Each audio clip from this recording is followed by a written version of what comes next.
All right, boom, we're live. Welcome. And we are at day 41 already. Can you believe it? All right, guys, let's get started. So, this one, I hear this frequently. And I also went through this challenge initially. That is hiring, finding good people. When I first hired, I hired a couple kids that were around the neighborhood, people that I knew. Some were okay, some were better than others, some were terrible. I wasn't offering a lot. So I wasn't attracting all the best talent either. Now, many of you, you hire your friend, your brother, your cousin, your neighbor, right? So it's like the buddy system. Now, you're only going to be as good as the people that you know. And if you are wanting to go from being the self employed contractor to growing and running that big time remodel business that you've been dreaming about, you might have to find that you got to step outside of your friend zone, your comfort zone, right? I'll share my screen while I'm talking. So, here we are. It's day 30 of the AI prompt challenge.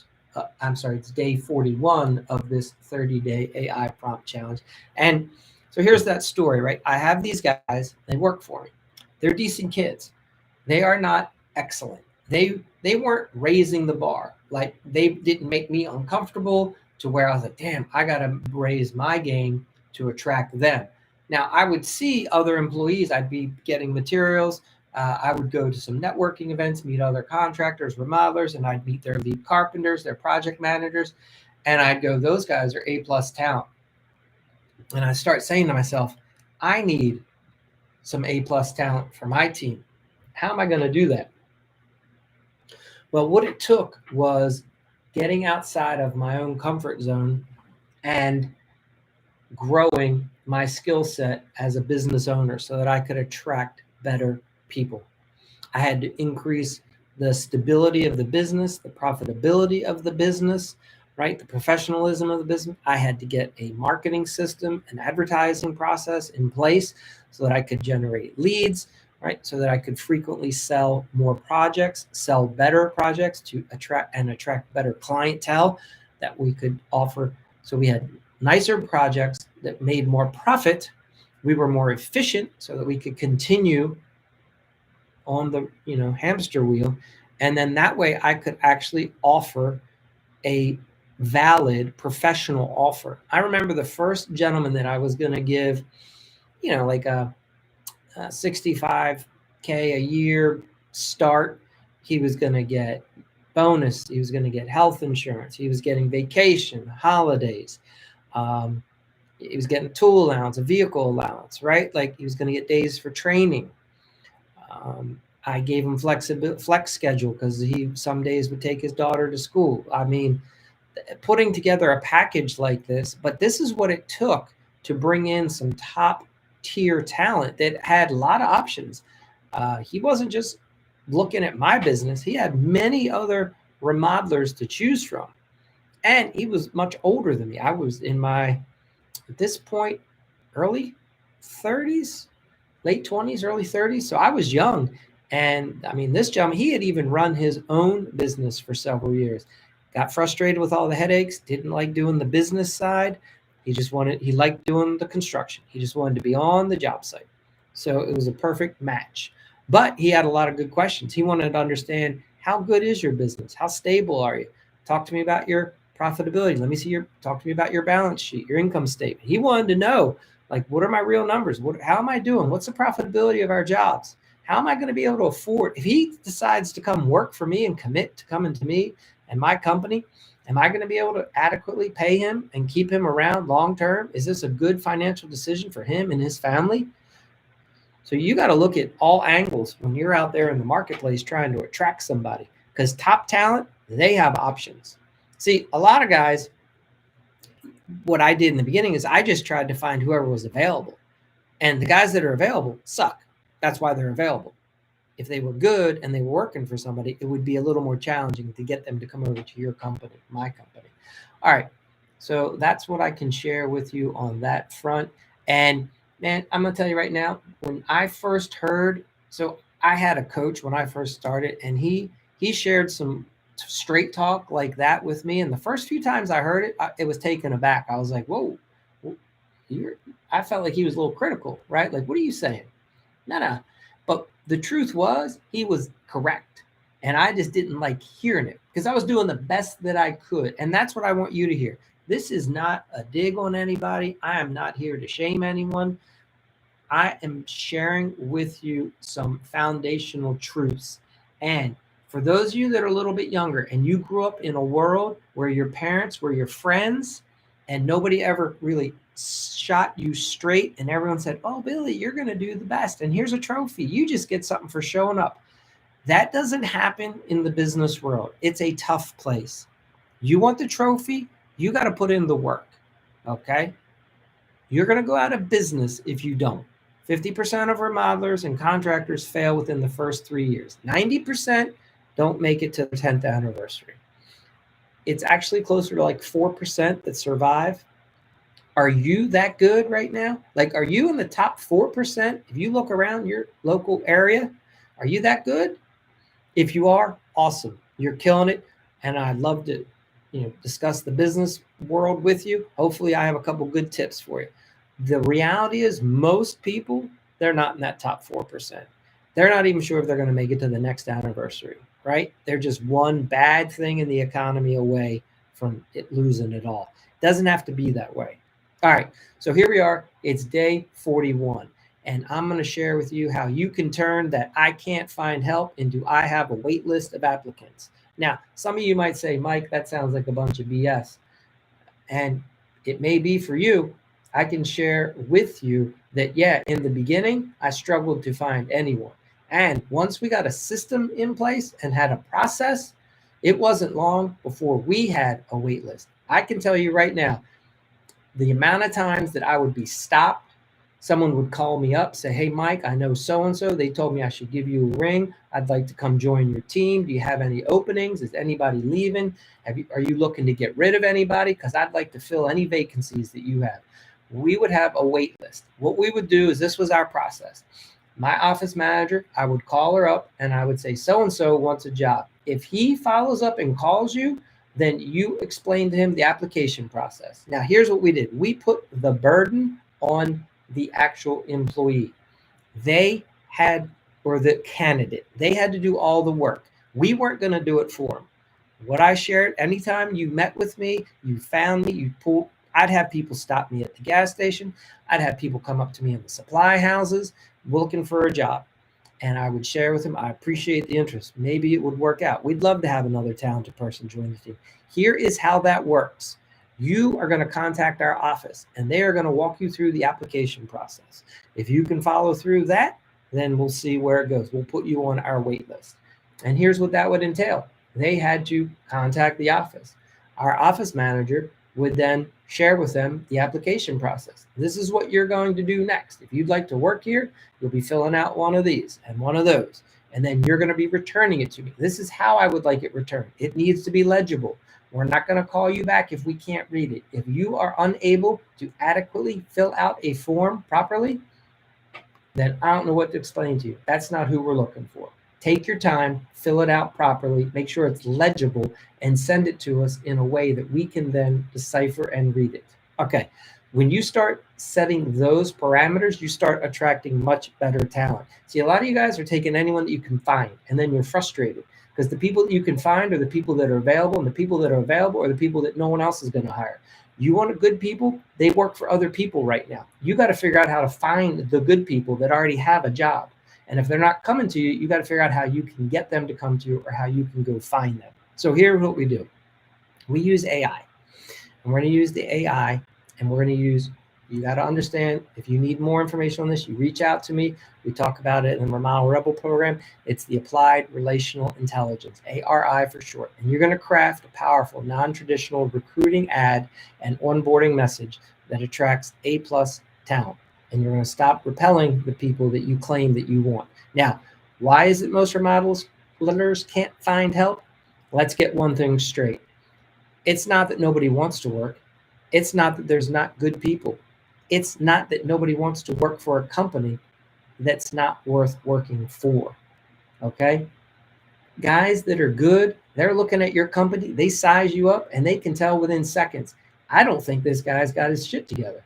I don't think if I went to work for him, he's going to have good work. He's not even going to be in business in 3 years the way he's running the business right now. That's why you're having trouble attracting top guys. Tough love, maybe. Somebody's got to explain it to you. So you might as well listen now. All right. It might be hard to hear. It's nothing personal. You got to look in the mirror and say, damn, how good is my business? Am I really one of the top companies in the area? Am I? Am I sure? So why do I not have people call me up looking for work? And I mean good people.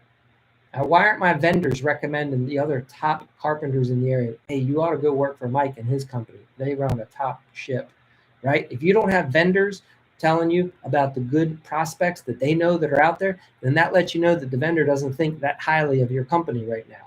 And he probably sees how disorganized you are, how you can't put together a proper PO, right? You can't put together an order sheet ahead of time or an adequate material list. You're always behind. You can't pay your bills on time. They're not going to refer top talent to a company that can't pay bills on time and is crappy to work with. That's why you're not getting good talent. Now, if your offer is weak, if your job site's chaotic and your schedule is always a mess, why would somebody who's talented and has options want to come work for you, right? A lot of these A+ guys are already working. Some of my best carpenters, they were working for a nationwide remodeling company, right? This company offered them everything: benefits, car, 401k, health insurance, vacation, training days, allowances, clothing. How am I going to attract them to come work for my outfit? You think just putting an ad saying we're a great company, we treat everybody like family, is going to get them to come over? No, sir. You got to sit them down and show them, look, this is my revenue. This is what I'm doing. I've got good profit margin. Let me show you share some of the numbers with them. Let them know that you know what you're doing. They need to know that you know how to run a legitimate, profitable, successful business. Explain to them that you actually have a marketing plan. You have an advertising system. You got something that's bringing in leads and that you know how to close deals. You have sales ability, right? You have skills. You are not going to be coming to him complaining that nobody wants to pay this much. So, hey, Bill, I got to cut the hours this week because I'm not able to sell enough jobs. Hey, Tom, I can't give you a raise this year because all my customers are undercutting me and I can't sell the jobs for the price I need to. If that's your story, you think those company guys want to work for you? You think that doesn't get around town when their friends are out partying and talking to other carpenters in the neighborhood? Yeah, they know that you don't know how to run your business. All right. So look, top talent typically already has a job. This is what I found. All my best carpenters, they were already working for a good company first. And I had to have a good offer. I had to create something that they couldn't get at the other place. One of my guys, you know what he needed? He needed flexibility with his daughter. He wasn't able to start at 7 in the morning most days of the week. He requested that he be able to start closer to 8:30. And if I was able to accommodate that kind of a start time with him, he'd be more than happy to come join my company. That's what it takes sometimes, is sitting down and having a conversation and meeting with the person and understanding where they are so that your offer matches what they're looking for.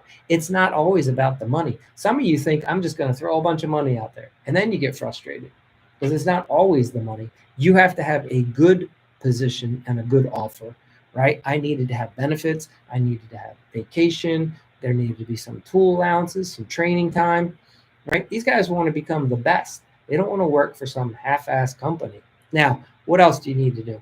See, hiring isn't just about need, it's about appeal.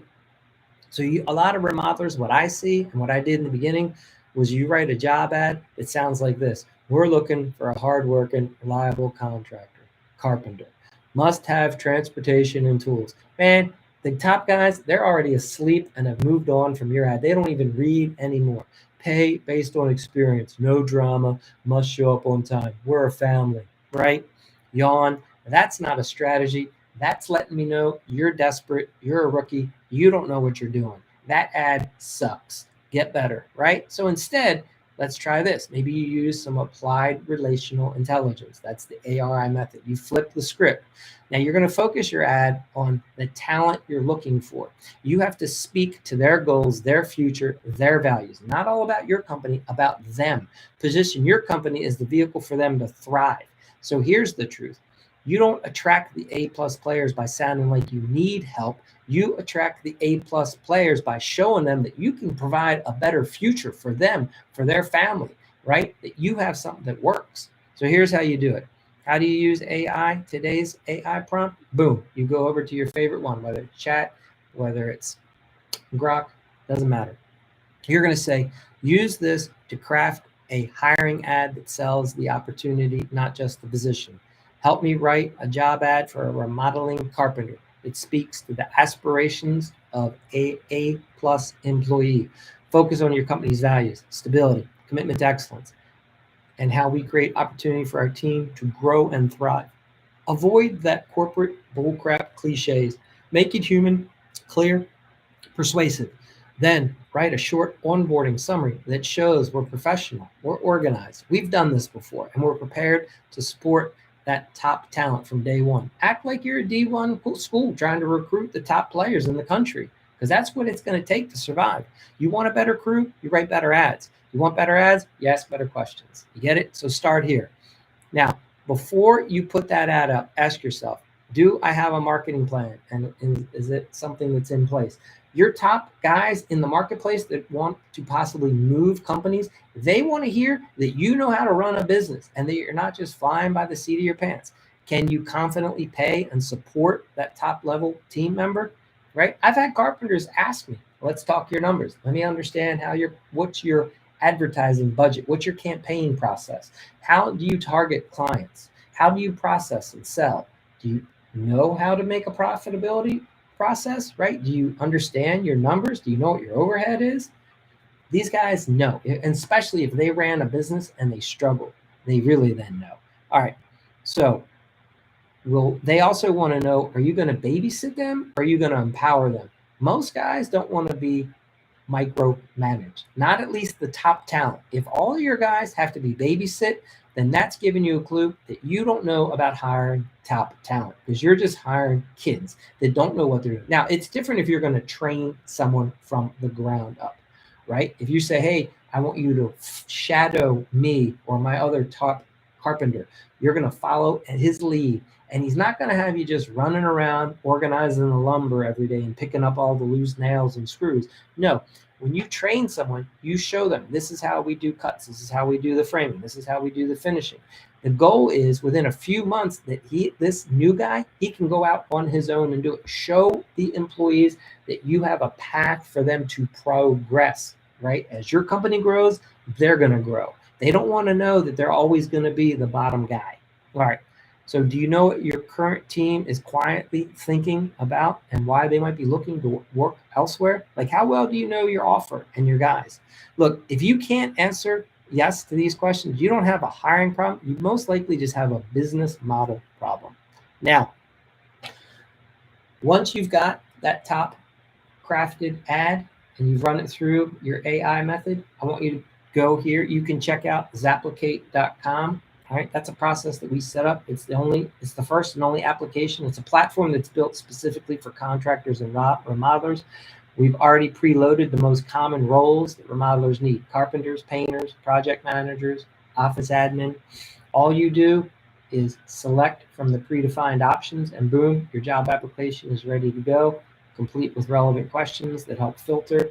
So, and the best part right now, you can get in and use Zapplicate for free. Now, this is something that's offered to all Remodel Rebel members.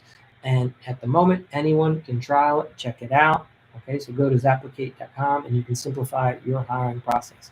So, good real life story for those of you that are still watching the video here at 19 minutes. This one's a little long. I'll shut it down in a minute.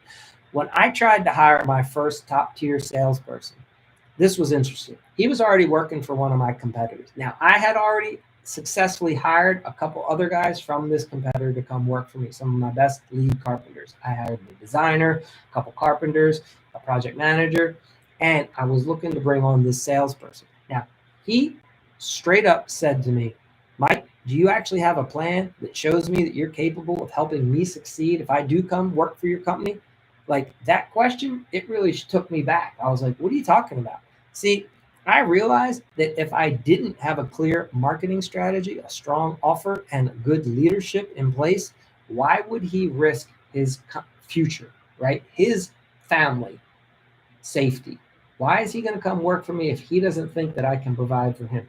He wanted to know that I'm running a good ship. He understood that a couple guys were working for me, and that got me to get my foot in the door to hire him.